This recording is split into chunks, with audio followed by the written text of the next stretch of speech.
ndabaza Vitar uriya mudamu yigeze kwita sheri yigeze kwita sweetheart kuko nta numwe akurashira ngira ngo baba bari mu kwabuki baba bari mu rukundo rwa rundi ruri sho ntago nibaza mu mezi 6 niki kintu waba ubonye ku mugabo kitari cyiza mu mezi 6 niki waba ubonye ku mugore kitari cyiza wenda naho icyo kintu cyaba gihari aba urugo rutihanganye nibura ngo rumare umwaka 2-3 ntago nibaza ko bari abantu bigeze bakundana amezi 6 umuntu wakunze akakwambika impeta akagutwikurura mu bantu akagutangaho inkwano mu mezi 6 yatanze inkwano kugira ngo aze kugutesa agutwikura mu bana kwambika impeta mutera igikumwe aje kugutesa mu mezi 6 ugiye ntago numva ko kwari kuba gutandukana kwabo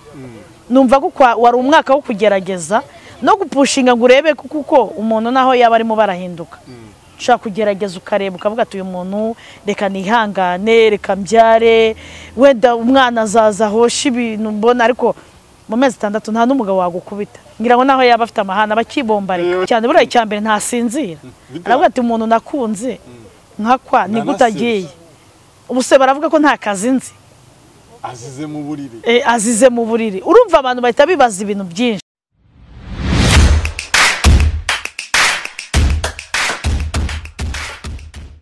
ko mumeze fresh nizere ko mumeze neza cyane Patrick d'Entertainer ndagusuje nkwaye ikaze mu biganiro byacu bitandukanye Akarabo TV niko twitwa turi kumwe n'umukobwa turi kumwe n'umama turi kumwe nande hari umuntu urigeze kwakira mu kiganiro yari umumama ari kukuze none ndarango turi kumwe n'umumama yari amitanye uziko twese tubanza kubisiba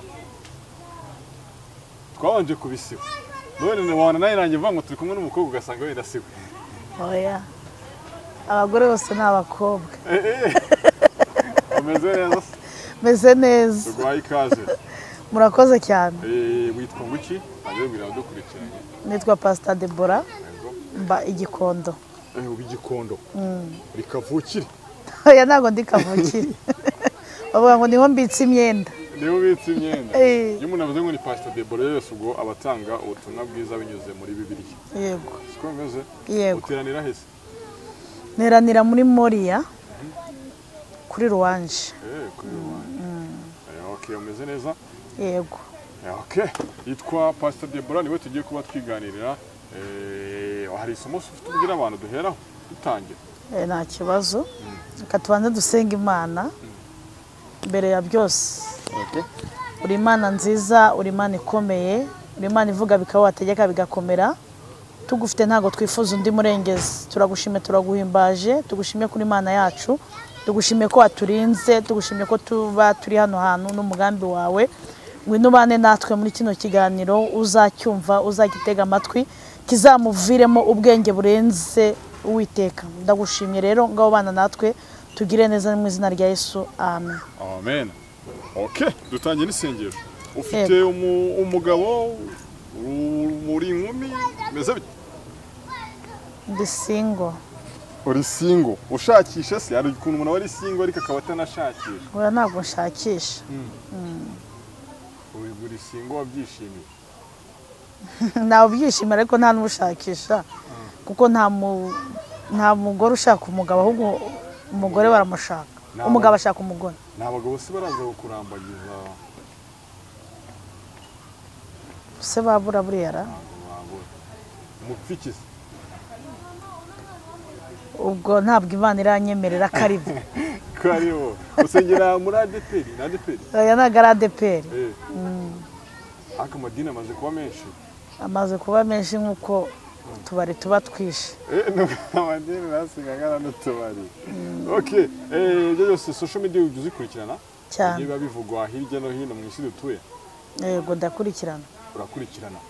rero byose uri umuntu mukuru ushobora kugira ibitekerezo ukamenya ngo ese ibi bintu bivuga bishobora kuba ari byo ukurikije no kubitekereza nuko n'ijambo ry'Imana ribivuga kuko hari igihe umuntu yumva n'amagambo ariko ugasanga wenda ashobora kuvuga ibintu atayowemo n'umwuka wera wa Vitar n'uwitwa Diane baje kubota akamezi 3 yarashize kuntu mbaga amezi yihuta hano nago nibuka neza igihe bakoreye ubukwe ariko biri kuvuga ngo na amezi 6 ariko ni ibintu bibabaje ni ibintu bibabaje birababaje. Hari usigaye uganira n'abasore bo bukumva nyine umuntu afite gahunda yo gushaka bitewe n'ibyo agenda abona. Niko nawe ubona umuntu akwiye kugendera kuri icyo kintu? Ntago abasore bashaka kugendera kuri icyo kintu kubera ko nta kopi y'urugo igibaho. Uko umuntu yubatse ntabwo ariko nawe uzubaka. Ubwo rero bishatse kuvuga ngo ugomba kurema amahame yawe nkawe. Ntago nzagendera ku byo abantu bavuga cyangwa ibyo abantu bambwiye. Hoya. Witwa Diane yakoze ikiganiro waragikurikiranye? Nakurikiranye agace gatoya. Ako gace gatoya yari tubonye irimo niyi. Ari umuntu warebye ikiganiro cya Diane arambwira ngo akose umuntu akundanye n'umuntu ngo ashobora gukora ikiganiro ngo narire kandi batandukanye nawe twenda wana marira ajya mu. Oya mu bigaragara ntago nibaza ubundi kuba barakoze ubukwe aya mezi kuko nta numwaka urashira ngira ngo baba bari mu kwabuki. Baba bari mu rukundo rwarundi rurisho. Ntago nibaza mu mezi 6 ni iki kintu waba ubonye ku mugabo kitari cyiza. Mu mezi 6 ni iki waba ubonye ku mugore kitari cyiza. Wenda naho icyo kintu cyaba gihari aba urugo rutihanganye nibura ngo rumare umwaka 2-3. Ntago nibaza ko bari abantu bigeze bakundana. Niko abyumva. Ariko wenda umuntu akumva wenda batarakundanye ni kimwe. Bita biza rero muri bya bindi byaje ubu ngubu bisa naho ari umibare rugo. Niko nawe ubwo bita biganamo. Ko ujye ukurikiranye inkuru ukumva kuntu ngo ubukwe bwateguwe ukumva kuntu ngo umuntu ngo yashatse no gutira n'ababyeyi bashaka nyine ko ubukwe buri class. Vitar ni umukristo nura mukobwa ni umukristo. Haraho numvise Vitar avuga ngo yarasenze. Hari abahanuzi bagiye bamugeraho kuko ibi bintu tubamo n'ubuzima buyobowe n'umwuka wera cyangwa n'Imana. Nta kintu tujya dukora Imana itavuganye natwe.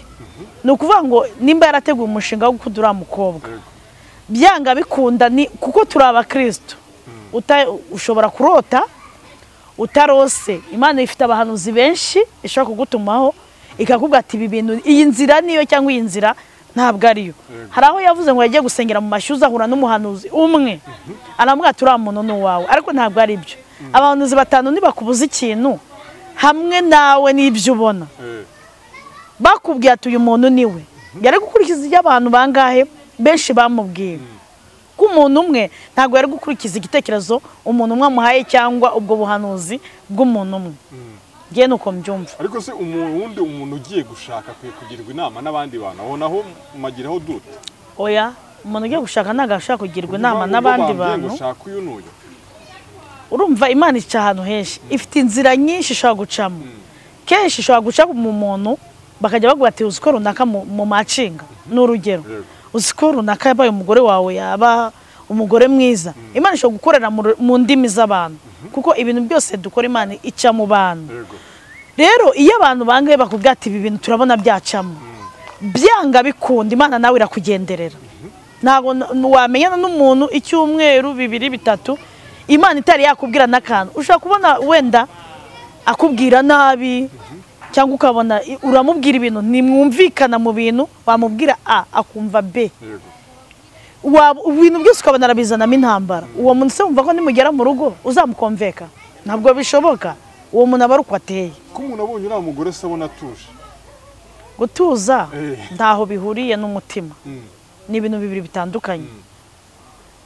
Rero kuba umuntu ubona yitonze hari igihe n'Abanyarwanda bavuze ngo hari barwubika ngo he bava barwuburangeso. N'Abanyarwanda baciye umugani kandi abo bantu bakuru ba kera bari bazi bari bafite inararibonye bari bafite ibintu ukuntu banariza ibintu. Rero kuba yitonda naho bihuriye kwanza n'ibintu kwanza yakoze. Nimba umuntu afite ubwitonzi yego bajya banga iyo umugore ngajya kuva mu rugo akajya gusenya ngo biba bigoye ariko mu mezi 6 nabwo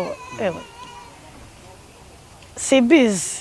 birakabije. Hari ukuntu ugomeza ukarindira uvuga ati urugo reka ngomeze ndindire ndebe ko bizagenda neza. Ariko mu mezi 6 nayo uyu mukobwa simbizi. Hari n'abantu bati wenda byose yipashe muremure Vitar mwana ukurikije n'umwana ukiri mutoya wenda habayemo no kuwa urwo rukundo rutaranabayeho. Oya nago Vitar yipaje. Vitar ni umuhungu mwiza. Ikindi cya kabiri kwipasa muremure sura mukobwa ni ndege atunze hoya ntago ari kwipasa muremure kuko umutipe cyangwa umuhungu wari wese yatereta umukobwa wese kabone na yaba murusha amafaranga kuko kubura umusore n'ukwiyaminiya n'ukwiyaminiya rero umuntu wari we wese wagenda ukamugezaho igitekerezo uri umuntu w'umugabo akacyanga cyangwa akacyemera rero ntago yiyaminiye kubera ko ni druwa kuba yajya gutereta niyo yatereta umwana wa minisitiri ni druwa kuko gutereta mwebwe murabyemerewe rero ntago navuga ngo yipaje muremure kuko uriya mukobwa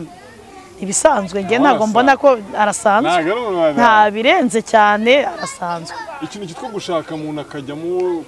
kuzanamo imyaka mu rushako byari ngombwa ko tivuga karakana kari kakiri gato nakadoresa n'ibintu by'urugwera atarabimenya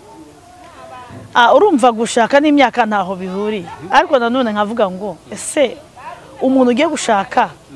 urabona afite inararibonye kuko hari n'inararibonye iyi relationship dukora ni ukuvuga ati uyu muntu nibura bimeze gutya ndabona ashobotse hari ukuntu umuntu cyangwa ntagashobotse imyaka yo burya ntabwo ari umuntu akontaho ari n'umwana muto ufite n'imyaka 20 ariko ugasanga mu mutwe we ari macuwa kuruta n'umugore w'imyaka 30 cyangwa 40 rero ugasanga ibyo ngibyo by'imyaka ntago twabikontaho cyane kubera ko imyaka ntayihuriye na mind z'umuntu imyaka bihuriye naho bihuriye ariko kuba urugo rumaze amezi 6 rugasenyuka hari n'ubwo kugira ngo urugo rusenyuke usanga ari ibintu bayimaze iminsi ahubwo umuntu yaragerageje kugoragoza nawe no kubona uko ubona ko ibyo bintu bishobora kuba binundi byari bisanzwe ibyo bintu by'uwo munsi urumva ibyo bintu bishaka kuba wenda bimaze iminsi ariko sinibaza amezi 6 umuntu wakunze akakwambika impeta akagutwikurura mu bantu akagutangaho inkwano mu mezi 6 yatanze inkwano kugira ngo aze kugutesa agutwikura mu bantu akwambika impeta mutera igikumwe aje kugutesa mu mezi 6 ugiye ntago numva ko kwari kuba gutandukana kwabo numva ko wari umwaka wo kugerageza no gupushinga ngo urebe kuko umuntu naho yaba arimo barahinduka ushaka kugerageza ukareba ukavuga ati uyu muntu reka nihangane reka mbyare wenda umwana azaza hosha ibintu mbona ariko mu mezi 6 nta n'umugabo wagukubita ngira ngo naho yaba afite amahana abakibombaritse yigize nk'ari umutagatifu abatarakwereka umujinya abatari yayikwereka mbese ko kumva nyine ayo mezi 3 noneho kumva ko mezi 3 noneho yo kugerageza yanze buriya nta rugo rwari ruhari iyo ubona ibintu byanze muri ayo mezi ya mbere n'ubundi nta byari bihari nta byari bihari kuko umuntu aragerageza umwaka 1 2 3 4 5 nibura ariko nta muntu watsindwa ku mezi 6 ubona we ubwo ari mu mudashobotse muri abo bantu babiri kuko bajya bavanga urugo ntabwo runanira nta muntu unanirwa urugo ahubwo umwe mu bashakanye abadashobotse akabangamira mugenzi we ukona we ukurikije wenda ibitekerezo byabo bose barabitanze nibivugo kwango wenda hakazamo n'uwitwa Plaisir nawe yasambanyaga uwo mugore wa Vitar n'ibiki ubona amahane ubona negative kote negative ishobora kubiri ku mukobwa nawe ni kubibona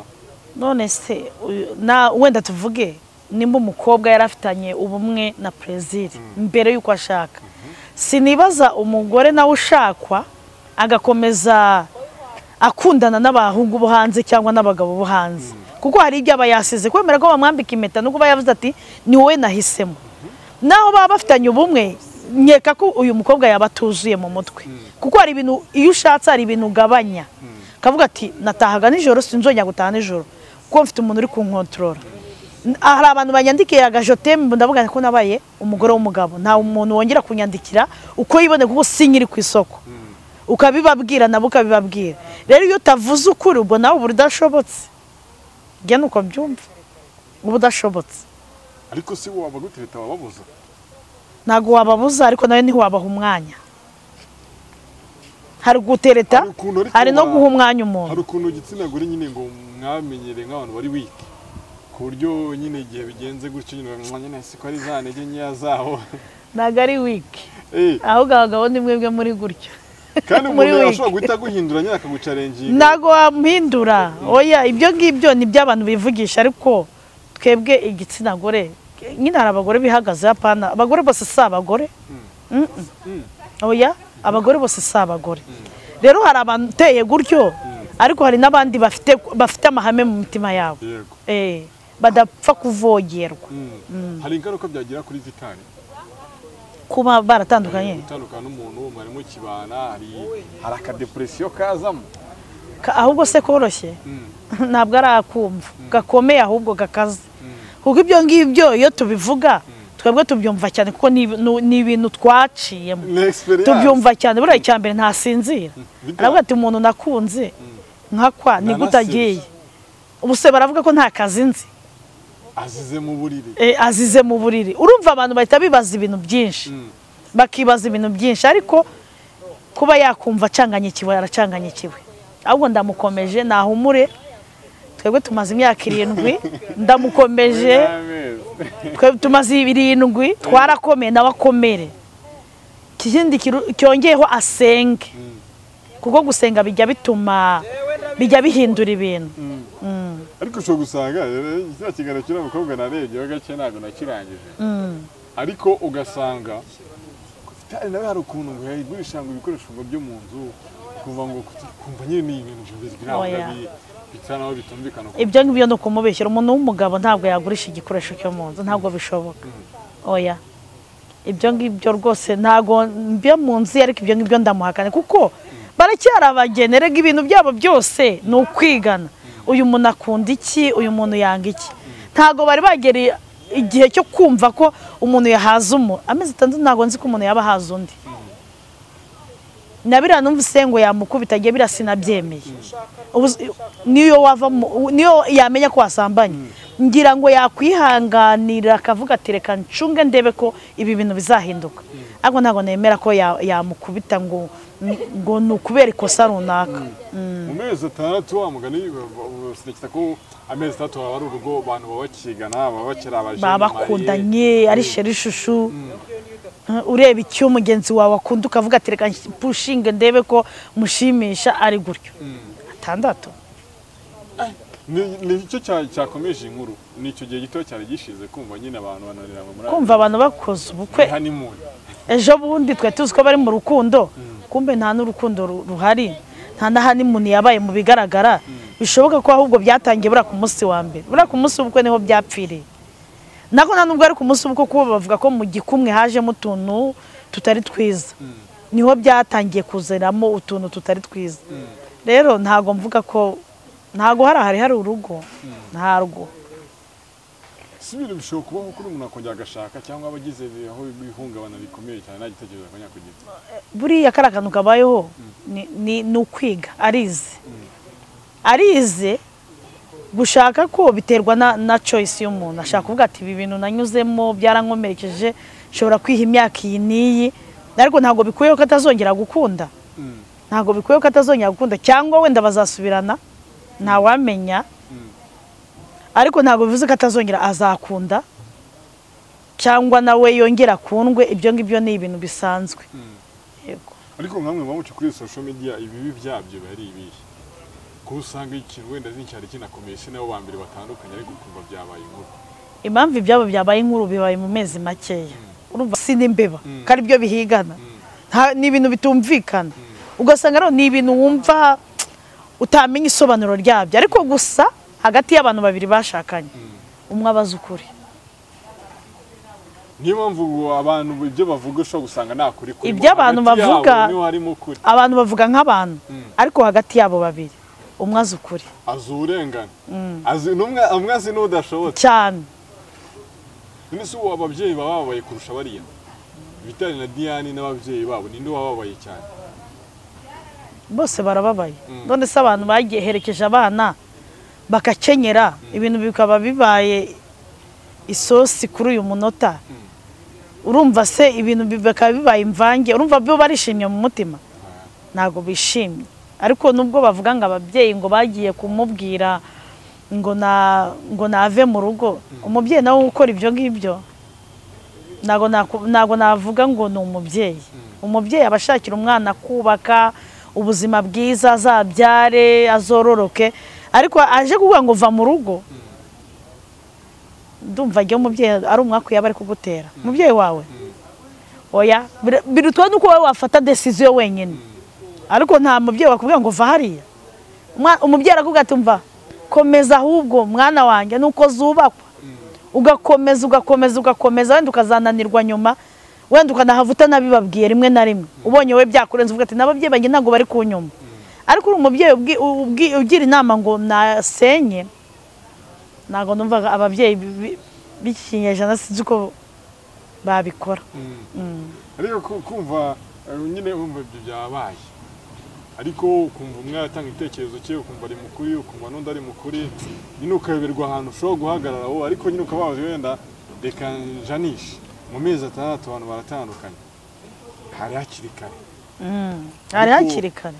haba hanakiri kare kuba banakwiyunga bagasubirana none se umukobwa ko namubonye kuri social media kandi ibintu mbega uburyo yajemo arimo gushinja kandi umuntu si umuntu udafite n'akantu k'agasantima k'umugabo nta santima afite nta no kuvuga ngo wenda ngo sheri ngo twaratandukanye urumva iyo umuntu mwaryamanye mu gitanda buriya biba bikaze none ahubwo uko baryamana na benshi si ubwo birakaze ahubwo ubwo nyine yaho nicyo kibazo ubwo bajya gushaka bararyamanye na benshi baba badaha agaciro ahubwo naho bagiye niko nabivuga ariko urumva umuntu babanye bakabana iriya minsi akamukunda akamukwa no kuri kamera base yavuga ati sheri nubwo bitagenze neza ariko wenda naragize urumva ariko ikintu kirane n'icyo umusaba uretse kugenda urumva ikintu kiriho ni kimwe ari ikintu warukomojeho wa mugani ko umuntu yaza mu kiganiro noneho nagakirishire yabaye Vitar ngo yabaye ikani umanje namezi 6 ariko ushaka gusanga ari no mujinya wenda wawe muti umujinya se niki yabuze ni ibiryo yabuze ariko atari byo bibazana ahubwo se ni hahandi byapfiriye ahubwo hari ahantu badusobanure neza ibyo nacyo cyaba ari ikibazo gikomeye kubera ko aba bantu aba bakobwa nabo bagenda babonja nabyo ni ikibazo gikomeye kuko bagera ahantu bagasanga ibyo biteza hari nta bihari ariko n'abasore se ko ari uko wenda biba ku ruhande rumwe twavango wenda ese n'abasore ko ari uko none se hariya ikibazo cyagaragaye ko ari umugore wagiye iyo ari Vitar wavuye mu rugo twari kuvuga ngo wenda nawe ntago yashimye cyangwa ntiyakunze ariko ikibazo n'umugore cyaturutseho niwe wivanye mu rugo niwe umugore ntago yashimye gahunda birashoboka ahubwo abitubwire neza ntago yabyoroshye biri kuri iyi mihanda abitubwire neza ariko umuntu wenda ashobora kumva umugore akumva umujinya ushobora gukoresha ibintu bitandukanye umuntu ashobora gutuka akagutuka wenda atabiteganyaga none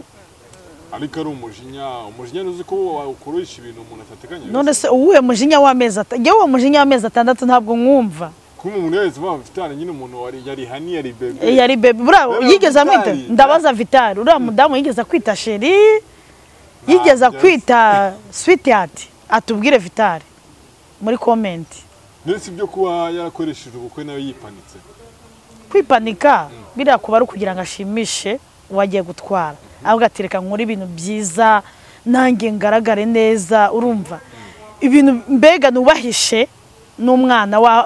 w'ahantu mukuye ntabwo kwipanika gushyiramo ingufu nta cyaha yakoze ahubwo navuga ngo yavunitse ahantu adakenewe nicyo kibazo yavunitse ahantu adakenewe ashyiramo yabikoraga mu nyungu ze zo gushakamo views nese views ubundi ntarasanzwe azifite si ubukwe bwe nibwo bwamwongereye views kujya kuri ubukwe bwiza abone n'izo views erega iyo ukoze ubukwe bwiza n'abantu nyine bavuga ati runaka kameme yakoze ubukwe bwiza no mu bashiti bawe twebwe nyine twabonaga biberanye nk'abantu ariko umugore yamweretse ko wenda utarumbereye kuko amweretse ko ataramukwiye erega turareba intandaro y'umuntu wagiye kubera ko n'ibintu ari kuvuga ngo urumva hari aho bavuze ngo yarakoye ariko baramuganga azimenye mu birongoranwa ariko ibyo ntabwo bibaho niyo wakwa senkisa ugomba kuzanamo amajyambere niyo yaba ari utuntu dukeya ariko ugomba kuzanamo amajyambere rero numva nimba ibyo bintu byarabayeho kwaba ari nko kugurisha umwana kwaba ari ukugurisha umwana ariko uvuga ngo yarakoye ariko ibyo ngibyo by'ibirongorwa byo nibirimo gusa aba yakoye yahagije naho tuhagaruke urumva gukwa ni ubushobozi ntago ari ni ukuba umuntu biterwa n'icyo ufite mu mufuka kandi gukwa ushaka no kugenda wakunze umuntu ukavuga ati nta kintu mfite nafse iwabo bamukwima ngo nuko nta kintu ufite ibintu ugasanga wa mugani ariko runo rugo se n'icyo umuntu yarwigiraho kirahari umuntu yarwigiraho ikira twabwigira ko isi dasakara umuntu wese yanyagirwa kandi ngambwira abantu nubona umuntu ubonye ibintu byamunaniye wiseka kuko nawe ejo byakunanira rero tubaye mu isi idasakaye umuntu wese yanyagirwa guhora umuntu nyine yirefera ku ngo byanze sibyo byica n'abantu kudashaka kumva nyine kwa Vitar byanze reka nanjye mbere nanjye sinzashaka guhera na kera nanjye bitazaba nka kuriya guhera kera ntago none saba abakera bo bari bubatse neza nukuvuga ngo hari ibintu bitagendaga cyangwa abantu bakananiranwa ibyo ngibyo ni bisanzwe kandi navuze ngo nta kopi y'urugo ibaho ngo gende ubaka nk'uko runaka yubatse hoya iyo ugiye muri biba wabyishe ubaka nkawe wijya kureba ngo runaka ngo yubatse gutya hoya ubaka nkawe amabwire ashobora gusenya urugo amabwire sinemeranya n'umuntu bavuga ngo bambwiye bakubwiye ikisi ujya kunkunda hari umuntu wakubwiye umutima wawe warakwemeje ubona ko ugomba kunkunda wijya kugisha inama igihe wageze mu rugo wenda wagisha inama pare marene kuko n'ubundi baba bameze nk'ababyeyi bawe cyangwa n'ababyeyi bawe bo mu rugo bababyara ariko iyo abantu bo hanze bavuze ngo urabona ngo uriya mugore ngo urabona ngo bimeze gutya biba byapfuye uyu mugabo oya ntabwo utangira kumva urabona oya ariko umuntu ntashobora kugira inama nanone ariko nziza nose umuntu uza kukwereka ama faiblesse y'umugore wawe cyangwa abashaka kubaka hari ukuntu erega umuntu umugani w'abanyarwanda bavuze ngo ujya gusenya urugo rwe bamutiza umuhoro hari ukuntu nawe umuntu agutiza umuhoro nawe ukarukubita koko ariko ukazicuza nyuma bikazajya rusenyutse nyuma kandi buriya Diane yabaye umugore nawe yajya gushaka urugo ni umugore nashaka azagire gute n'umugore byararangiye ikindi ziriya mpeta yasize yari imagiye yitewe umwaka reka namba nizo ziriya mpeta zigenda gusiga impeta reka yazisigiye ni umuvumo se yazisigiye urugo yari avuyemo ko nyine atarakira umugore w'uwo mugabo bihabwa ntekereza ko ari nko kwiyambura izo nshingano kwiyambura nyine ko akiri umugore wawe none se umva impeta ariko yaraziyambuye pe yaraziyambuye rwose bivuga ko yashenye abishaka ese umuntu yafata igitekerezo cyo kugenda agafata n'umwanzuro wo gusiga impeta ibyo bintu hari ukuntu hari kuva mu rugo abantu bakwirukanye hari no kuva mu rugo wowe wijyanye ni ibintu bibiri bitandukanye we ni nkaho yahise afata umwanzuro kandi mu bigaragara ntago twumva havuga ati umugabo yarambwiye wenda ngo ningende n'ingorane wenda kuba wenda umugabo we yaramugiraga yaramutraumatizaga ntaho wenda yavuze ati gewe wenda yarankubise mpita mbona ko witangiye cyangwa ikibazo runaka gikomeye cyatumye mpita mfata umwanzuro wo kuva mu rugo ntacyo yigeze avuga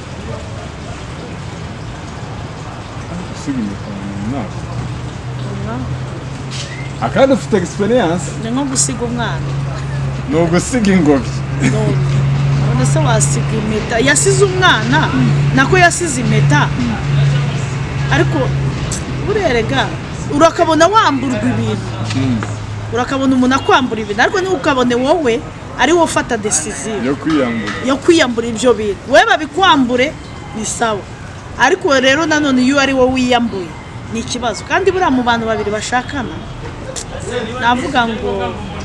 nimba ari wowe washenye urugo ari wowe wabigizemo ingufu birakugaruka bikuza ku mutwe nawe uraserera waba uri umugabo uraserera waba uri umugore ari wowe wisenyeye urugo nawe uraserera urandagara urakina kumoje cyo ngo Diane n'undi nagakira umukobwa n'undi yabaye umugore nubwo byaba bibaye kwezi kumwe yamanitse ukuboko yemeza ko ari umugore wa Vitar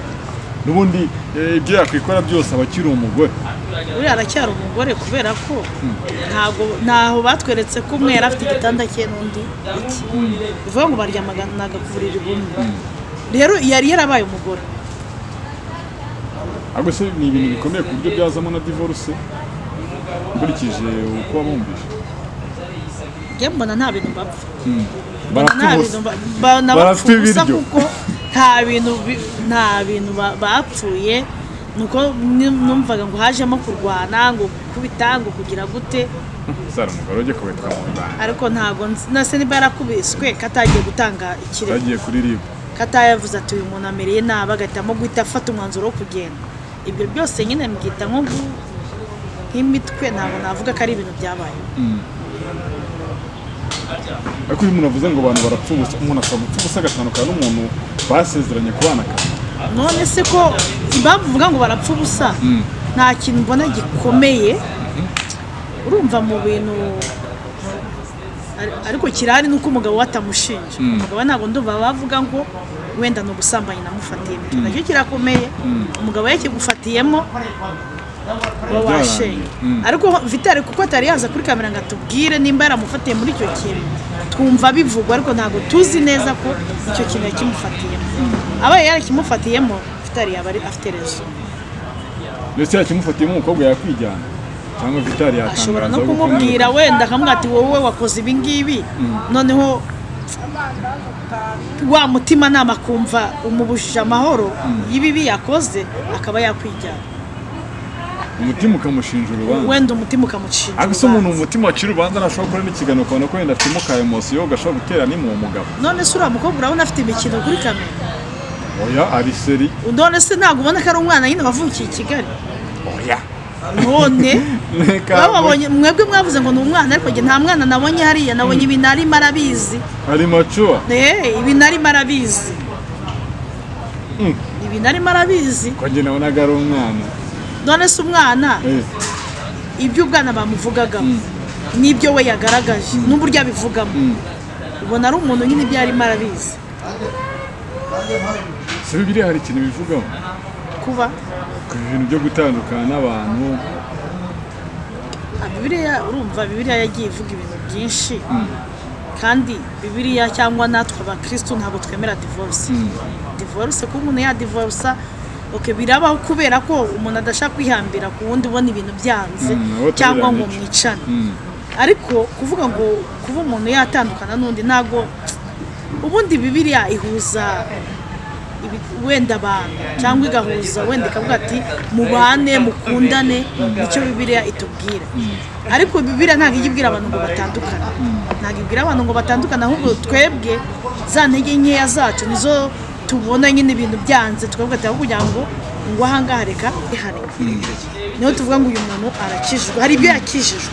hari ingeso yakoraga ubu kera ubu ntabwo akisikora rero ibintu biriya bintu yakoze byo guterura ibintu ntabwo ari umuco mwiza kuko avuga ko atigeze akunda Vitar ntiyari no guterura ibintu bye yari kumurekera bya bibi bye byose bikaguma muri iriya nzu ntabwo yari guterura ibintu iriya ni imico itari myiza ni ibintu wagaye ni ibintu nagaye ubwo ni ugusahura ariko hari igihe wenda umuntu aba yakurambiwe cyangwa yanagutegura yari gufata imyenda ye akagenda yari gufata imyenda ye mbese niba yaratwaye ibyo yari yarazanye kandi bavuga ko yafashe ibintu byinshi ko numvise ntabwo yafashe ibintu bike yaribye yarapakiye iyo bavuga ko ari bike ni ivarisi y'imyenda n'ayo masafuriya ntabwo yari kuyapa ariko ndumva ngo yarapakinze ma yagiye kubona reka twizoreze turasoje ku muntu ufite gahunda yo gushaka hari ikintu byamuhungabanya undi yikomeza urugendo rwe ntabwo rwubaka nk'urundi niko wavuze umuntu wari ufite gahunda yo gushaka njye nababwira ngo kuraje nta rugo rwubakwa nk'urundi ntabwo wavuga ngo kuko runaka yashenye nanjye nzasenya hoya amahirwe arahari kandi mu Mana ibintu byose birashoboka nimba umuntu yaratsinzwe wowe ntabwo uzatsinda wowe ugomba kuvuga ati ngiye ngomba gukomera cyangwa nkakomeza urugendo ntihagire umuntu ucika intege ngo kubera ko ibi byabaye uriya ni Vitar atandukanye na Patrick atandukanye n'undi muntu uwo ari we wese rero mwubake fresh wakoze cyane kutuganiriza hari ikintu kitubwira abantu ngo twisoreze icyo nababwira ku Karabo ndabakunda cyane kandi abatari bakora subscribe muyikore kugira ngo Patrick ajye hejuru cyane Imana ibaho umugisha asante sana wakoze cyane kutuganiriza mwakoze cyane kudukurikirana kubana natwe amahoro y'Imana abane namwe